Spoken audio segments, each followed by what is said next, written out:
Welcome to The Explainer. Today, we're taking a deep dive into the surprisingly organized world of fungi. We're going to see how one classic system managed to bring a whole lot of order to a kingdom that's known for being, well, pretty wild and diverse. So let's just start with a quick question. Think about a mushroom in your backyard, some mold on an old piece of bread, and the yeast that makes that bread rise. They seem like they're from different planets, right? Well, it turns out they're all card-carrying members of the huge and honestly super weird fungal kingdom. But before we can even think about sorting them, we have to get a handle on what actually makes a fungus a fungus. For the longest time, people just kind of lumped them in with plants, but they are absolutely their own thing, a unique kingdom, totally separate from plants and animals. So here's the deal. All fungi share this very specific set of traits. They have complex cells, kind of like we do. But, and this is key, they can't make their own food because they don't have chlorophyll. So instead, they absorb nutrients. They make spores to reproduce, and their bodies are built from these tiny little threads that have cell walls made of something called chitin.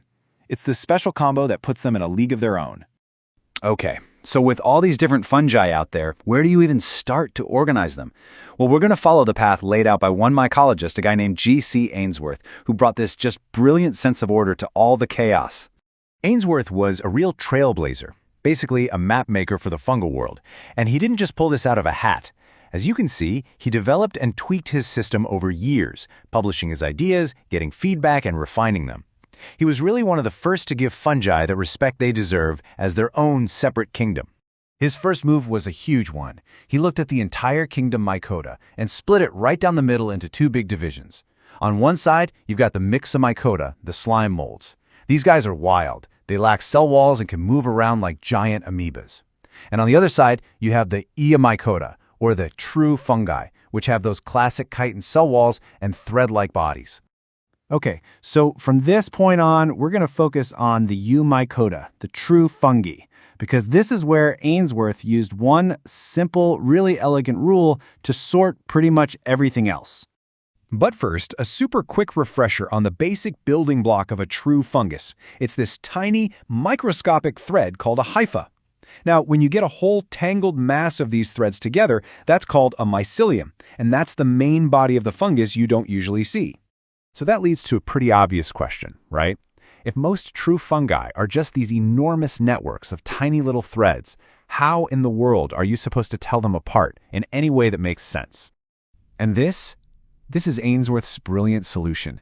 He looked really closely at the hyphae, at the threads themselves, and he asked a very simple question. Do these threads have little internal dividing walls, which are called septa? Is it one long continuous tube, or is it more like a chain of individual cells? This one simple rule, walls or no walls, combined with how they reproduce, let him create 5 major subdivisions. You can think of them as the 5 great families of the true fungi. All right, first up is the family Mastigomycotina. These guys are unique in the fungal world because they produce these motile spores, called zoospores, that can actually swim around with a little tail. Yep, swimming fungi. And as you can see here, they follow our rule perfectly. Their hyphae are aseptate, which means no internal walls.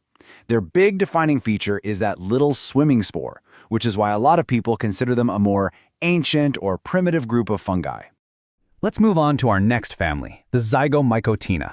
Now, this group includes that common black bread mold, and it gets its name from a pretty unique way of getting together.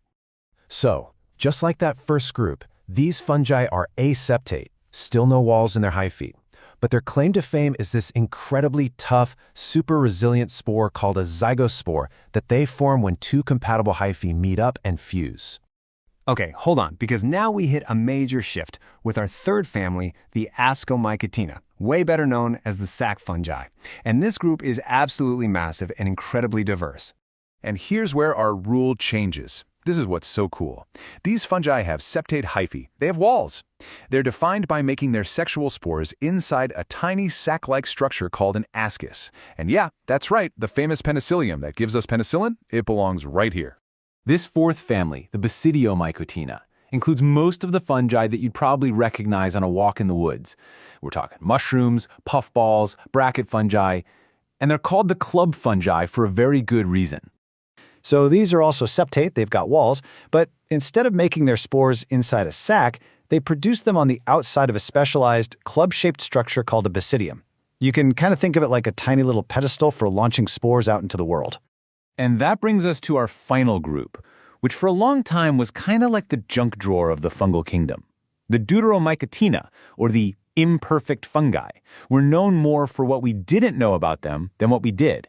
This was basically just a holding category. These fungi had septate hyphae, just like the sac and club fungi, but the key thing was that scientists just had never seen them reproduce sexually. So they weren't imperfect because they were flawed. Our knowledge of them was imperfect. So, after that little tour through the 5 families, let's zoom out and take a look at the whole beautiful, orderly map that Ainsworth created for us. This table just gives us that perfect bird's-eye view. You see the whole kingdom at the top, then that first big split into slime molds and true fungi, and then bam, within the true fungi, you see our 5 subdivisions, all neatly sorted by their structure and how they make their spores. It's a wonderfully logical system. But here's the final thought to leave you with. This whole elegant system was built on morphology, on what scientists could physically see with their eyes and their microscopes. It was totally revolutionary for its time. But it leaves us with this incredible, tantalizing question for today. Now that we can map the very DNA of these organisms, what new relationships, what totally surprising new branches on the fungal tree are we about to uncover?